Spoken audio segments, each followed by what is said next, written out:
जनाब ई अबू बकर साहब, chairman popular front of India, जनाब ई अबू बकर साहब।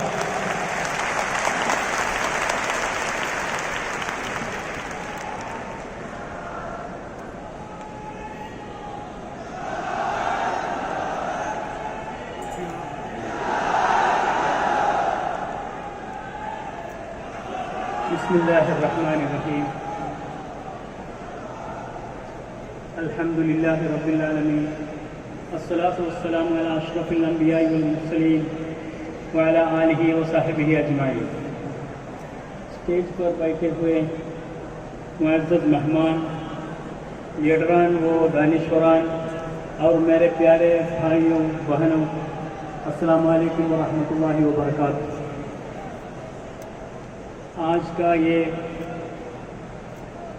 सम्मेलन, ये कॉन्फ्रेंस मैं अल्लाह के नाम से शुरू करता हूँ। बिस्मिल्लाहिर्रहमानिर्रहीम मैं इफ्तिताह करता हूँ। आज हम दिल्ली में एक बार फिर जमा हुए हैं। हमें हुकूमत, मीडिया और ख़ास तौर पर आवाम से कुछ और बातें भी कहनी हैं। हमारा मुल्क किस तरफ जा रहा है? हमने सालों से जिन वैल्यूज़ और कल्चर को बचा के रखा था, उन्हें बर्बाद किया जा रहा है। अब एक ऐसा माहौल बन गया है कि किसी भी शख्स के साथ कहीं भी, कभी भी, कुछ भी हो सकता है।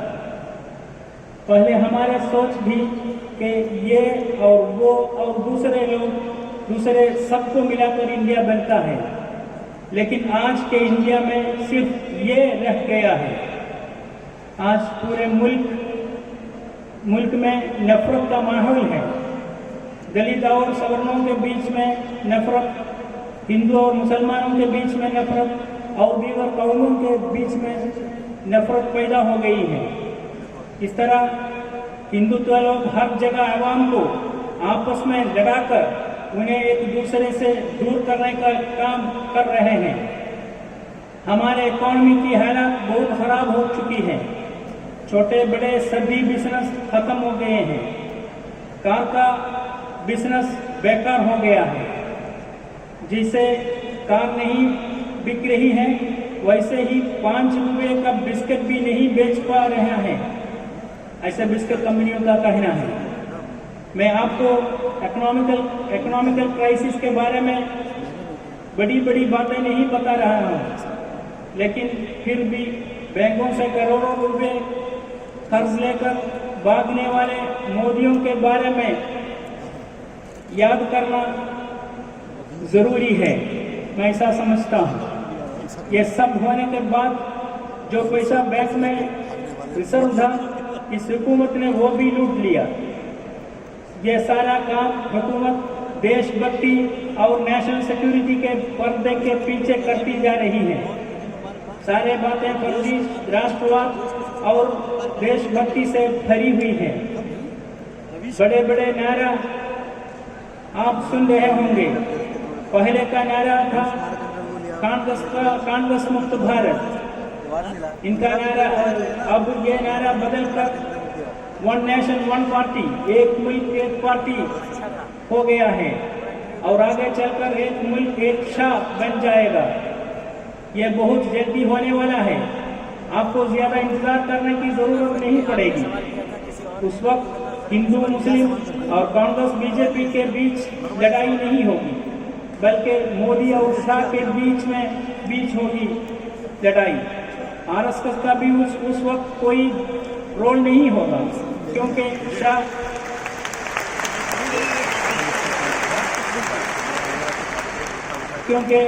शाह एक शाहिनशाह बन गया होगा। अब एक और नारा सामने आया है, एक मुल्क एक भाषा, एक मुल्क एक जबान एक भाषा। ये पुराने नारे हिंदुस्तान का दूसरा वर्जन है। यानी एक मुल्क में एक ही लैंग्वेज काफ़ी है, लेकिन इसके पीछे असल मकसद उस कम्युनिटी के कल्चर, विरासत, उसकी पहचान को हमेशा के लिए मिटा देना है। भाषा के नाम पर विरासत को तबाह करने का इरादा है। अभी पूरे मुल्क के ऊपर हिंदी भाषा को थोपने की कोशिश चल रही है। पहले पंजाबी ज़बान को नज़रअंदाज करने का जो नतीजा हुआ वो हमारे सामने है। हम जानते हैं कि देश ने इसके लिए कितने कीमत अदा की है। भाषा को अहमियत देने वाले स्टेट्स, तमिलनाडु जैसे स्टेट्स की तरफ से एहतजाज का सिलसिला शुरू हो गया है। एक दूसरा नारा एक मुल्क एक कानून, वन नेशन वन लॉ का दिया है। इसका नतीजा हम कश्मीर में देख सकते हैं, जहां 370 आर्टिकल 370 को ख़त्म कर दिया गया। ये फैसला कश्मीरियों को इल्तिमास में लिए बगैर और जमहूरी निज़ाम को तोड़कर किया है, जबकि होना यह चाहिए था कि कश्मीरियों को इल्तिमास में लेकर उन्हें मोहब्बत से इंडिया के साथ मिलाया जाए, लेकिन ऐसा नहीं किया गया।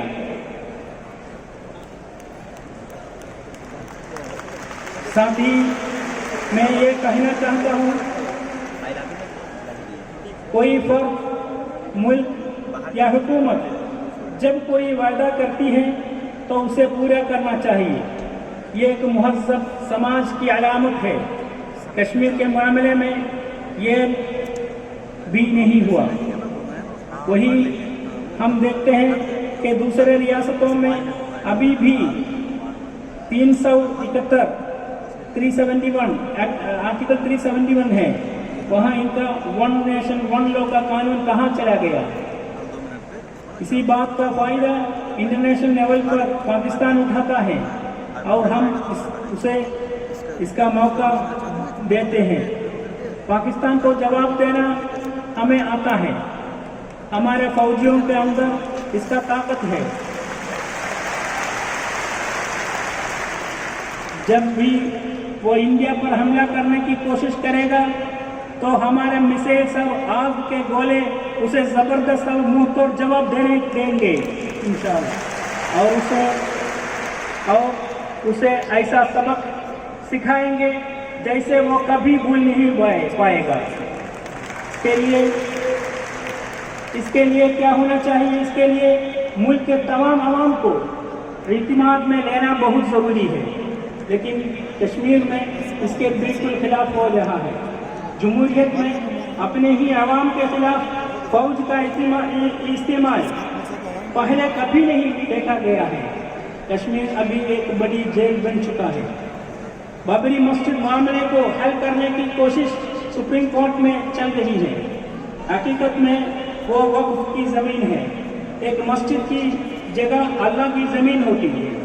किसी भी लीडर या मौलाना या तंजीम को उस जगह को बदलने या छोड़ने का मशवरा देने का हक नहीं है, किसी को नहीं।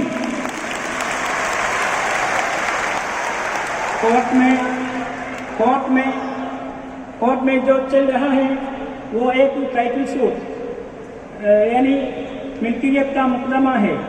हमें उम्मीद है कि हमें इंसाफ मिलेगा।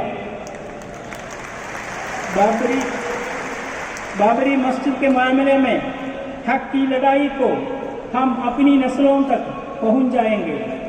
हक के लिए खड़े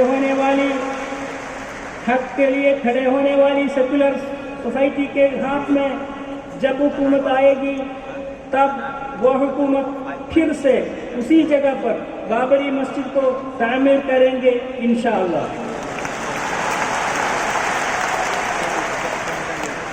प्यारे भाइयों, मुसलमानों को और ज़्यादा डराने और खौफजदा करने के लिए हुकूमत एनआरसी लेकर आई है। इंडिया में गैर मुल्की रह रहे होंगे, इसके पहचान करना ज़रूरी है, लेकिन इसका मकसद किसी कम्युनिटी को ख़त्म करना और उसे अलग थलग करना नहीं होना चाहिए। आसाम एनआरसी की लिस्ट से 19 लाख लोग बाहर हो गए हैं। उनमें 70% हिंदू और 30% मुसलमान हैं। ये देखकर पहले एनआरसी की तारीफ करने वाले आरएसएस और बीजेपी के लोग अब इसकी मुखालफत कर रहे हैं। हो सकता है वो कोर्ट भी जाएं। दूसरी जानिब अमित शाह का कहना है कि हिंदू को डरने की ज़रूरत नहीं। मोहन भागवत कहते हैं कि हिंदुओं को कोई खतरा नहीं है। इसके साथ ही वो ये भी कहते हैं कि इंडिया में रहने वाले सब लोग हिंदू हैं। इसके आखिर में एक ये अल्फाज भी शामिल हो जाएंगे कि नहीं तो हिंदू नहीं है तो सबको हिंदू बनना होगा। ये भी आने का चांस है। एनआरसी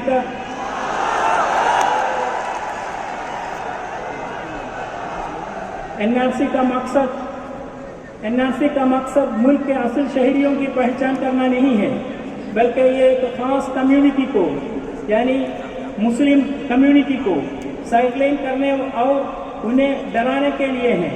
अगर ऐसा है तो मेरे प्यारे भाइयों और बहनों, हम हुकूमत, मीडिया और आवाम सबके सामने यह ऐलान करते हैं कि इस डर को हम रद्द करते हैं। डराने वालों को भी हम रद्द करते हैं। अल्लाह के अलावा हम किसी ने नहीं डरते और न डरेंगे। कोई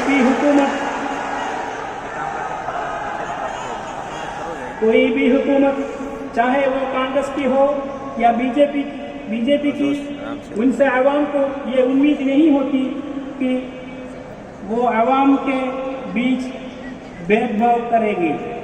लेकिन मौजूदा हुकूमत जिस तरीके से भेदभाव कर रही है, हम उसे भी रद्द करते हैं। मुल्क में एक बेलगाम हुकूमत चल रही है। इसके साथ ही अभी गाय की राज भी चल रही है। जिस तरह इंसान की एक पर्सनैलिटी है, वैसे कि जानवर को भी एक पर्सनैलिटी होगा। गाय अपनी पर्सनालिटी के हिसाब से जीना चाहती है, लेकिन ये लोग उसे इसके तरीके से जीने नहीं दे रहे हैं। शायद इसलिए गुजरात में गाय ने एक बीजेपी एमपी पर हमला कर दिया। इसके होगा। प्यारे भाइयों और दोस्तों, हमारा मुल्क हमें बहुत प्यारा है। इस पर एक छोटी सी खरोंच भी नहीं आनी चाहिए, चाहे वो मजहब के नाम पर हो या जात के नाम पर या फिर ज़बान के नाम पर। इन तमाम बुनियादों पर हमारे मुल्क में आपस में लड़ने का माहौल नहीं होना चाहिए। हमारे सामने बहुत सारे मसाइल हैं, हमें उन पर तवज्जो देनी चाहिए।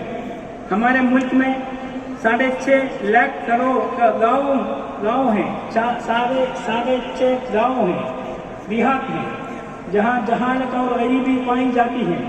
मुल्क के आवाम की गरीबी को दूर करने के लिए हमें एक साथ मिलकर जद्दोजहद करनी होगी। हमें इंटॉलरेंट भारत नहीं चाहिए, हमें टॉलरेंट इंडिया चाहिए। आरएसएस और संघ परिवार इंटॉलरेंट भारत बनाने की कोशिश कर रहे हैं। मैं ये कहना चाहता हूँ कि सिर्फ एक ही कौम के घरों से रोने की आवाज़ आए और आंसू निकले, ये चाहत और उम्मीद ठीक नहीं है। दुरुस्त कीजिए।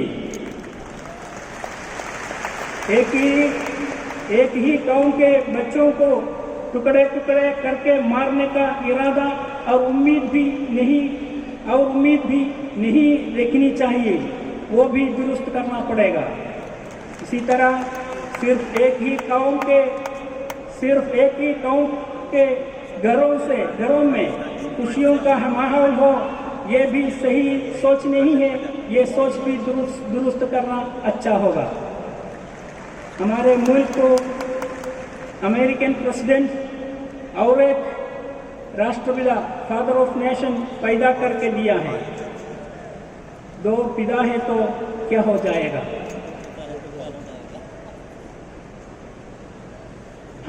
खुलकर कहते हैं, इस मुल्क का एक ही फादर ऑफ नेशन है, राष्ट्रपिता है, वो है महात्मा गांधी। साउथ अफ्रीका में ट्रेन में सफ़र करते वक्त एक घोड़े पुलिस वाले ने बूट से मारा तो उनके सामने के 2 दांत टूटकर जमीन पर गिर गए। उन दांतों के बदले में हमें आज़ादी मिली। उस महात्मा को गोली मारकर कत्ल करने वाले लोग आज महात्मा गांधी को सेलिब्रेट करते हैं। वो महात्मा एक गुजराती थे। एक गुजराती से हमें जो आज़ादी की बुनियादें मिली थी, उनको 2 गुजराती मिलकर तोड़ने की कोशिश में हैं।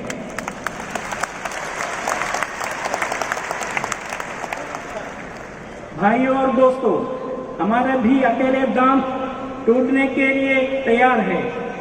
जो आज़ादी हमसे हो गई है, उसको वापस लाने के लिए हम अपने सारे अकेले दांतों को कुर्बान करने के लिए तैयार है।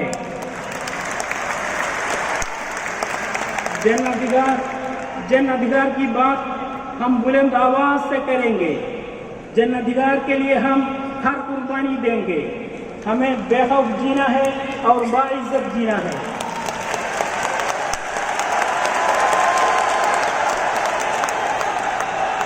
अवामी हुकूक कॉन्फ्रेंस जिंदाबाद। अवामी हुकूक कॉन्फ्रेंस जिंदाबाद। हम सच्चाई और हक से नजर बचाकर आगे बढ़ सकते हैं, लेकिन हक हमें ढूंढते हुए आ जाएगा और हमें जरूर पकड़ लेगा।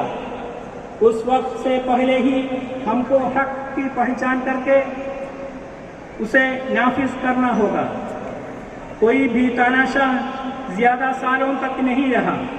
हिंदुत्व सियासत और नफरत की सियासत का खात्मा शुरू हो चुका है।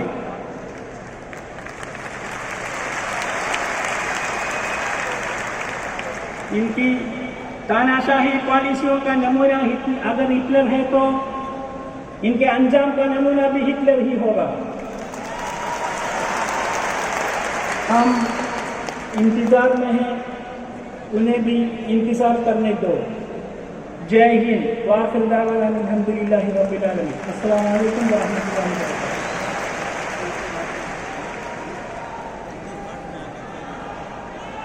औरों का है पयाम और मेरा पयाम और है। औरों का है पयाम और मेरा पयाम और है। इश्क के दर्दमंद का तर्ज़े कलाम और है। ये थे जनाब ई अबू बकर साहब, chairman popular front of India.